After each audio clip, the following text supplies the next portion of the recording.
Alright mga kapartners, nagbabalik po ang programang Patok, May Oportunidad sa Bawat Katok. Ayan mga kapartners, kami pa rin po ang inyong katok. Ako si kapartner Jillian. At ako naman, si ka-partner Chiclet. Ayan, mga kapartners, kagaya po sa sinabi namin kanina na meron pa rin po tayong makakapanayam o makakausap na isang negosyante. At sa panahon pong ito mga kapartners, hindi po siya ordinary entrepreneur. Ayan, dahil she's a healer, a cycle breaker, and a woman on a mission. O diba, kakaiba? May twist ito mga kapartner. Siya ay certified coach, energy worker, and the creator of the candle serums. Ayan, hindi lang siya basta kandila mga kapartners, kundi ito ay self-love in a jar. Ayan, so from burnout to breakthrough and from silence to service, she turned her pain into purpose daw. Ayan mga kababaihan, mga nanay, at sa mga pagod dyan, ito po ay para sa inyo at para din sa ating lahat. Yes. Ayan, so mga kapartners, hindi na po namin patatagalin. Let's all welcome the woman who moves with divine purpose. Walang iba kundi si kapartner o si Coach Aliza Bacolod. Ayan, good afternoon po, Coach Aliza or kapartner Aliza. Welcome po sa Patok sa DZAR. Thank you so much po for having me here right now. Medyo kinakabahan talaga ako. This is my first time. Okay. So, ka-partner Alisa, before po tayo mag-start, baka meron po kayong gustong batiin or pasalamatan, i-shout out po mga nanonood po ng mga mahal niyo sa buhay. So, nasa inyo po yung pagkakataon po. Thank you. Of course, gusto ko magpasalamat kay God for having me here right now because of this opportunity that I have. And dun sa friend ko, that owner of JDL Printing, kasi siya yung minadali ko for the printouts for this. And syempre dun sa husband ko na full support lagi sa akin. Wow. Ang ganda ng support system ni Ma. Yes, kailangan natin yun. Print, ma'am. Kanina lang bang alas 11? Joke lang. Kailangan. Okay. Ay, hindi, kahapon.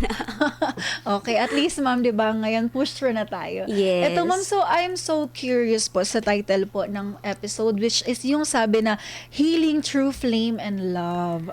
Ano po ba ang nasa likod nito? Pwede niyo po bang i-explain sa amin kung ano po yung nasa likod nitong title natin? The reason why I give birth of Aphrodite Candle Serum is because of my healing journey, of course, and as a mom, that is always so pagod and needed some break. Ayun, so iyak ako. Okay. Sige lang, ma'am, ilabas mo lang yan, ma'am. Alright. Dahil ang negosyong ito ay parang inalay ni ka-partner sa kanyang nanay. Ayan. Sige lang po, ma'am. Sorry, the reason why I was crying right now because I can't believe that I'm here right now doing this.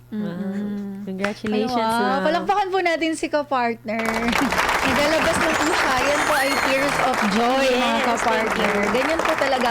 If you're very blessed, mailalabas at mailalabas mo talaga yan. Kahit pigilan mo, ma'am. Yes. Tsaka one thing, ang ganda ni Ma'am umiyak, ha? Sana all. Kasi out of the abundance of your heart, your mouth speaketh. Thank you. And yes, just to continue about it, kaya ako siya ginawa is, as a mom, I was really busy. I have 2 toddlers, by the way. And back then, I'm also doing tandem feeding. Breastfeeding sila pareho. Kasi toddler sila nung naano ko. Tapos sabi ko sa sarili ko, as much as I want to have someone that will help me, kasi syempre, hindi mo naman kaya na ipaasa siya kasi nga you are their support. Ganon. So, sabi ko sa sarili ko, I want to go to the spa kahit na meron kang kasama sa bahay, andyan yung asawa mo, andyan yung magulang mo to help you out. But then, kailangan kanila as a mother kasi nga baby pa sila. So, sabi ko sa sarili ko, since I really love candles since then, and I love the smell of it, what if I made something from my heart, through my healing as a mom and from the past trauma that I had before, is to create something from it, to turn it into power. Wow. That will, because as a mom and as a career woman or a hardworking person, right now, everything is so fast. It's instant, right? Parang kahit gustuhin mo, you have all the money, but you don't have time. What about if I create something that you don't need a lot of time, but it will feel luxurious? Diba? Yung parang, even if you just light this candle and just face in front of mirror, which is I always do, and do a little, this is my little ritual every day, like face in the mirror and then light this candle, and I just tell to myself, I love you. I love you. So even if nobody loves you right now, you don't really need that as long as you love yourself first. Yes. That's why this something that I made right now is really intentional. So it was made with love and full of full of healing, so that every person that will gonna use it will feel the same thing that I felt. Wow, parang naiiyak din ako. Yes.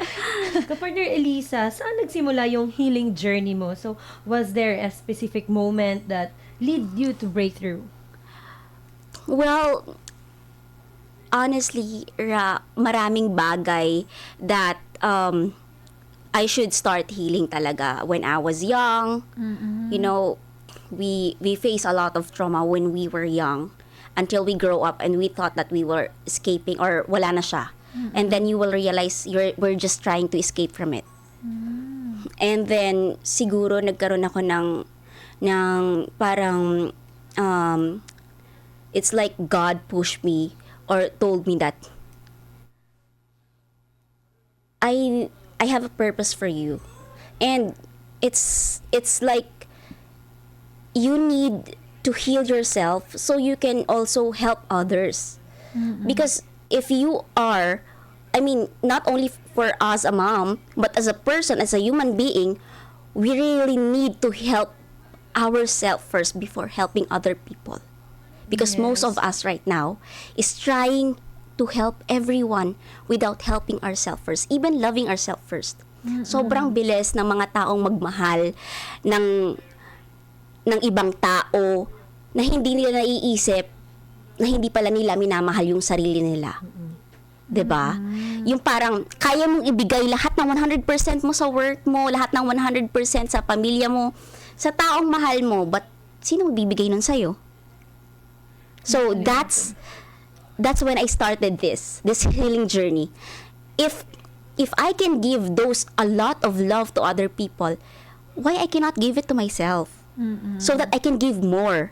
Kasi ang akala natin dati, if we start giving to other people without thinking of ourselves, this is our old belief that nakasanayan na natin eh.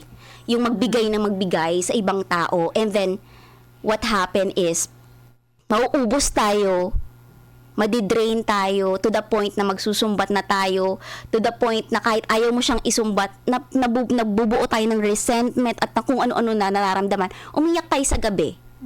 'Di ba? And hindi natin alam, nabubuo siya because hindi pala natin napupunan muna yung sarili natin bago tayo magpuno sa ibang tao.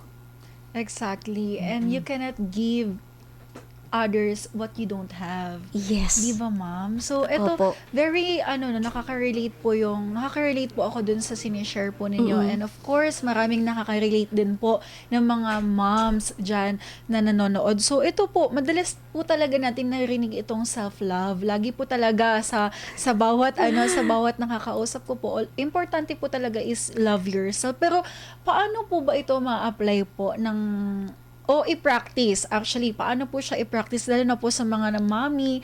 Yung, alam mo yun, ma'am, yung pagod na sila at marami silang iniintindi. So, since kayo, ma'am, is you can advise, ano po yung pwede nyo pong ma-share po sa kanila? Siguro, I will just share my experience and also how, not only my experience, but my gathered research also, kasi mahirap din pag only based for my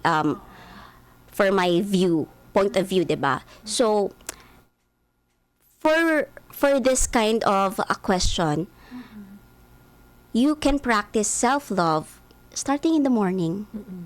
Starting in the morning, you need to be grateful. Grateful is very important thing.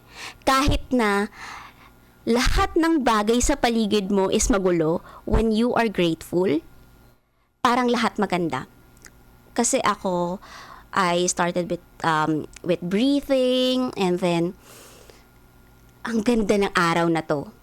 It's like, this is a wonderful day. Then after that, kahit na, of course, a mom, may dalawang bagets na makulit, once you put that in your nervous system, na maganda yung araw na to, magiging maganda yan.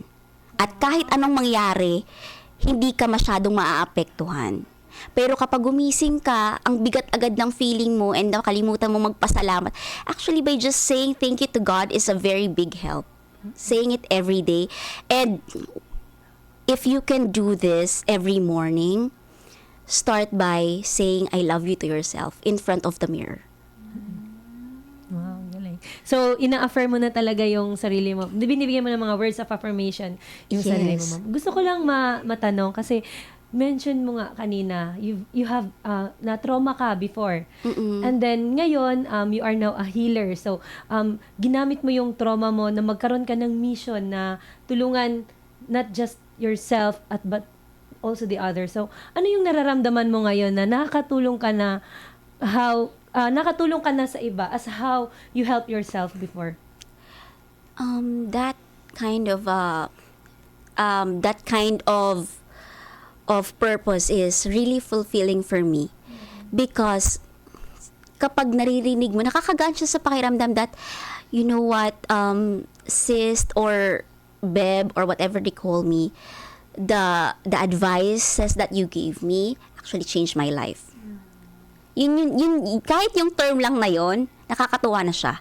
And lalo na yung mga product, this kind of product na I have right now, the Aphrodite, it was really good that some people message me in our page. They don't know who's the creator of that. That this product is really calming, and they love it. They love how intentional in every blends that it was made. Parang ganun. Parang alam mo yun, nakaka-inspire siya. I really don't do mass production, but I do this intentional. Wow. So, ito ka partner, since kanina pa ako talaga naiintriga sa itong mga nasa harap po namin. So, pwede nyo po kaming kahit konting demo lang kung paano ba siya gamitin, kasi hindi siya usual na product para sa akin ha, kasi it's my first time na maka-encounter po ng candle serum. Yung serum kahit saan yan mabibili, at saka yung mga kandila. Pero itong candle serum is very makabago po siya para sa akin, at alam ko yung iba nating audience is hindi pa rin nakaka-experience ng ganitong klaseng produkto. So can you give us a quick demo po kung paano po siya gamitin? Of course. Ganito siya. Actually, sinindihan ko na to. Okay. So, may may light. Hindi lang siguro siya kita dyan. But, eto. Ayan mga ka-partners, ito po You yun. need like 10 to 15 minutes bago siya talagang mag-melt. And you don't need to be afraid of the flame. Ayan. And once it's all melted, you can just pour it in your hands. Ganyan. Oh, okay. Then, So, ayun na. Yan. And then you can put it kahit saan parte ng katawan mo. Okay. Pwede Yan. po siya sa mukha? Yes po, kasi may mga ingredients po siya that hindi po siya nakaka-give ng rashes. Okay. More on the ingredients of it is sweet vanilla. It's sweet almond, jojoba oil, and coconut oil, mga ganun po yung and then I'm using essential oils, pure essential oils for this. Okay. So, paano po siya nakakatulong? And shea butters. Sa pagpatanggal po ng stress ng mga tao. Ayun nga. So, that is really good question, ha? Oo. Kasi 'di ba, tayong mga Pilipino or kahit siguro hindi Pilipino, kapag warm, kapag umiinom tayo, kaya yung paghigop na lang ng kape sa umaga. Yes. Di ba pag umiinom tayo ng mainit or maligam-gam, or kahit maligo tayo maligam, di ba ang sarap sa feeling? Opo. So what if kaya kung yung kandila maligam-gam ipapahid mo sa katawan mo, or yung something na oil or serum ipapahid mo sa katawan mo maligam-gam? Di ba mas masarap sa feeling, tapos sabayan mo pa ng amoy na relaxing, na parang yung aroma niya will change your mood. Alam mo yung ganon? Oo, ma'am. Alam mo Ayan, yung na-apply ganon? ko siya. So, ang maganda kasi dito is every candle or every scent that I have has different intention. So, yon. So, if you're more on like a self-love person, you want to feel love or you want to love yourself more, of course, you should try first the Venus Bloom. Yan. Magkano po siya? This, Sorry to cut you, ma'am. So, talaga ako interested. So, may mga viewers po tayo na nagtatanong kung magkano po at paano po mag-order. okay, this one is 1,111 and Okay. you can order as right now is on Instagram. Instagram and Facebook. And we deliver to different kinds of courier nationwide. So, ma'am, ilang taon na po kayong nagnenegosyo ng ganito? This one, I just started it last March 25. Okay. It was it is my soft opening. Pero kasi ginawa ko siya, I'm doing it research wise 1 year and 6 months. So, Hindi pala sobrang tagal. basta-basta. At sa totoo lang, hindi ko siya i-release agad-agad kasi nga I was very hesitant kasi nga sabi ko bibili ba nito? Ano bang gagawin ko, or baka naghahanap na naman ako ng another excuse for myself, or yung mga bagay na the self-sabotaging, mga ganyang bagay. And then naisip, and then I had a session of yoga of Maxine Nagalona, and I gave her my very, very first blend. Oo. Tapos sabi niya sa akin, are you selling it? Ano ba kung saan ka ba pwedeng makontak, ganyan. Wow. Sabi ko sa kanya, hindi pa hindi ko pa siya nasi-sell out, wala pa siyang kahit ang proper launching, wala pang ganito, ganyan. Sabi niya, you should try selling it. Wow, okay. Yung sabi niya ganon. So, doon encourage ako na, okay, I think that is a good sign. That's a good confirmation na maganda nga siya, ganyan. And then, some of my friends also told me about it. Kasi nga, binigay ko siya nung Pasko. Namigay ako sa mga kakilala ko. And, syempre, yung husband ko, supporter siya, talagang mahilig din siya magpamasahe, mahilig din siya sa mga ayaw niya ng greasy. Ayaw niya ng greasy, kaya ganyan siya. Okay. So, paulit-ulit ko siyang ginagawa. Siya rin yung nag-check kung ano yung magandang amoy, relaxing na amoy, ganyan. Sinabi niya sa akin, alam mo, matagal-tagal na rin nung tinatry mo, nag-iisip ka ng blend and kung ano-ano pa, dapat i-push mo na yan. Ayun. So, kaya pinush ko na siya. But before this, I also handle different business. Okay. So, hindi mo akalain, no, na magka-come into idea siya na magiging negosyo mo pala siya. Opo. Oo, parang blessing siya from above na eto, ini-introduce mo na siya sa market. So, kamusta po yung since March pa siya? So, kamusta po yung yung target market po ninyo, and then yung response po ng mga consumers, kamusta po yung feedback po nila sa mga ino-offer po ninyo? Yung mga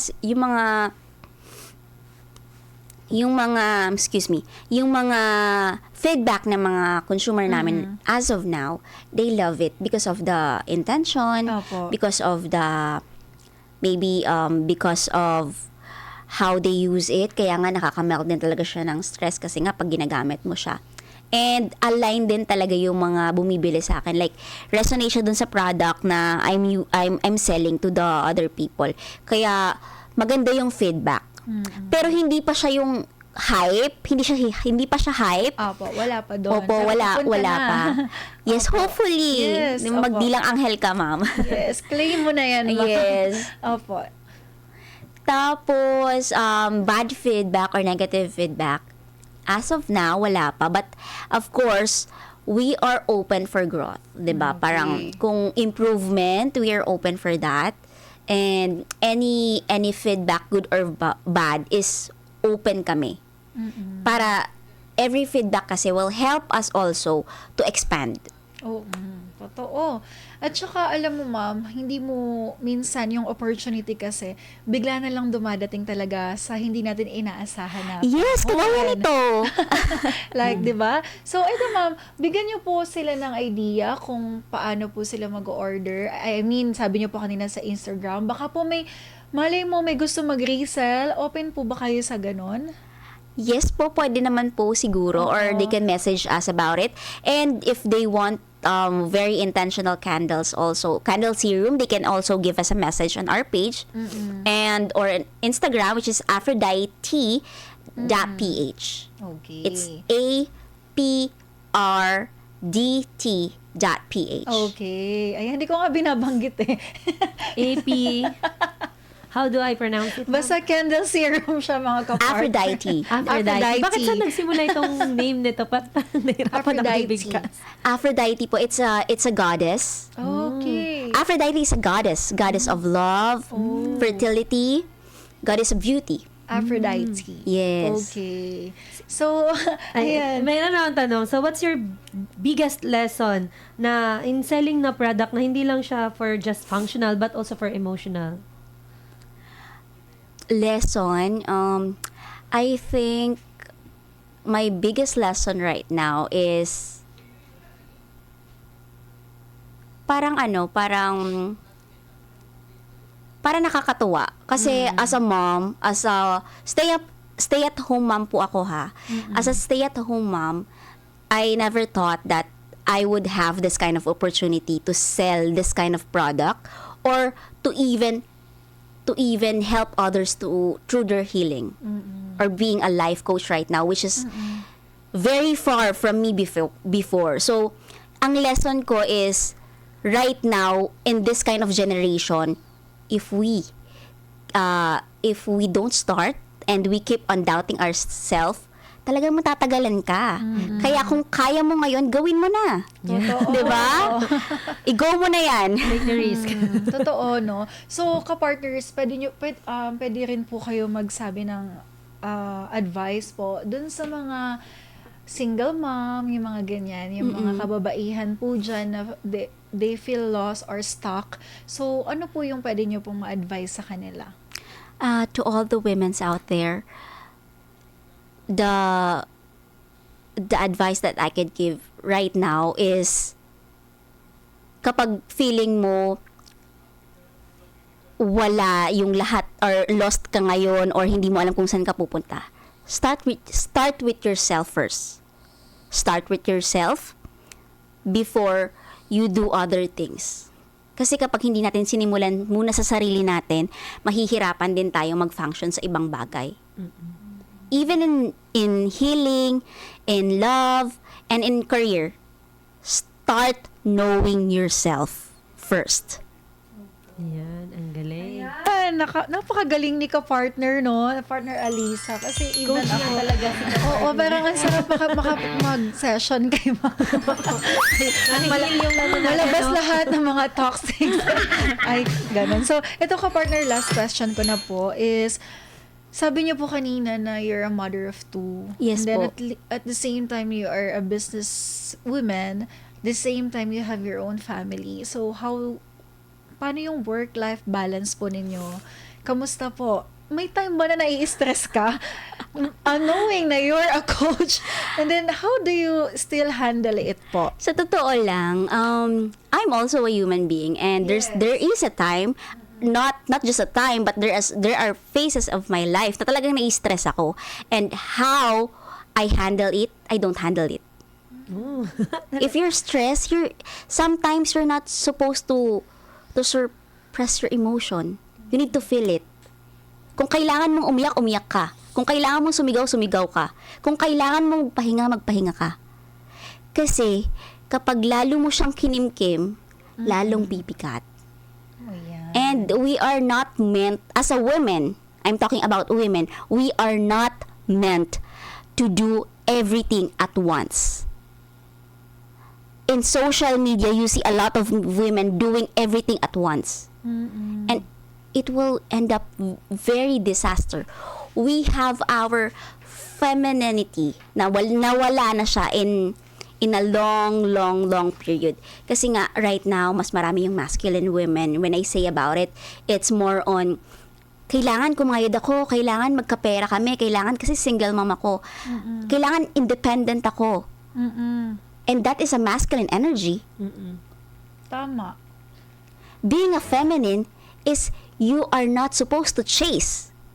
You're supposed to magnetize. So if you feel like you need to chase something, that's the time that you need to sit and pause. And you don't need to rush things. The more we rush things, the more things will get messed up. And if we do things, everything at once, lahat yun nagkakamali tayo. So, what I really suggest right now is just feel it, diba? And don't handle everything that you can't handle. Wow, galing. Ayun. Wow, nakaka-inspire naman, kapartner. I like it so much. Dahil marami po kaming natutunan sa mga binabahagi po ninyo, no, ng mga ganyan, yung mga tips, yung mga insights po ninyo about life, about how to manage stress, na hindi pala dapat talaga. Oo. Kasi akala ko pag may stress ka, kailangan mong labanan. Yun pala, kailangan mo lang umupo Let it and be. relax. Kailangan mong umiyak, go. Yes, kasi the more na nilalabanan natin siya, I mean, pansinin nyo na lang, kahit kayo mag-reflect kayo, the more na nilalabanan nyo yung stress, ang mangyayari kasi niyan, kasi ako, I've been there. I am a salesperson before, way back in my dalaga days, and I am so pressured with every quota that I have. And the more na, or mga ina-assign sa akin ng boss ko, and akala natin, kasi nga, kailangan natin gawin to, kailangan natin i-meet yung expectation ng ibang tao. We need to please them. We are not really pleasing ourselves. We are pleasing other people. Not only our boss, but also our family. And minsan nakakalimutan nating umiyak then to the point na sobrang nag-explode na tayo na parang, wait, tama lang, tama na. Pwede bang ako muna? 'Di ba? So, why don't you just do it right now? If you feel like crying, then cry. Then after that, quantum leap, parang walang nangyari. O after mo umiyak, okay, back to work.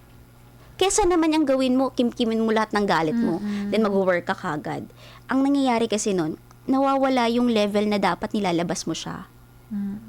Tama. Ayan, ka-partner Alisa, ang ganda-ganda po ng ating usapan at hindi po natin namalayan na kapos na po tayo sa oras. We hope na meron po tayong part 2 at ipatuloy na lang po natin off the screen. Ayan, so ka-partner Alisa, maraming salamat po sa pagbabahagi po ng inyong napaka-inspiring stories. Ayan, nawa po yung mas malayo pa ang maabot ng inyong negosyo at mas marami pa po kayong tao na matulungan. Ayan, ka-partner, maraming salamat po at kaya kung meron po kayong kwento na alam nyo pong papatok at tatatak sa isipan ng bawat Pilipino, Abay, wag mong itago, kundi dapat ito'y iyong ibahagi at ipatok na yan. Ayan mga ka-partners, lagi pong sinasabi, no, bago po kami magpaalam, lagi pong tatandaan ang sinasabi sa Bible, which is sa Proverbs 10:4. A lazy person will end up poor, but a hard worker will become rich. Tama. Sa salitang Tagalog, sinasabi po dito na nagpapahirap daw po ang katamaran, ngunit ang kasipagan ay nagpapayaman. Yan, muli mga kapartner, ako si kapartner Chiclet. At ako naman si ka-partner Jillian. Ayan, magsalo-salo ulit tayo sa Lunes. Ayan, sa kaparehong oras at himpilan dito lang sa Patok! May oportunidad sa bawat katok. Inyong napakinggan ang iba't ibang kwento at kalaman dito sa programang Patok. Hanggang sa muli, magsama-sama ulit tayo tuwing Lunes hanggang Biyernes, 1:00 hanggang 2:00 ng hapon. Dito lamang sa DZAR 1026 Sunshine Radio Manila.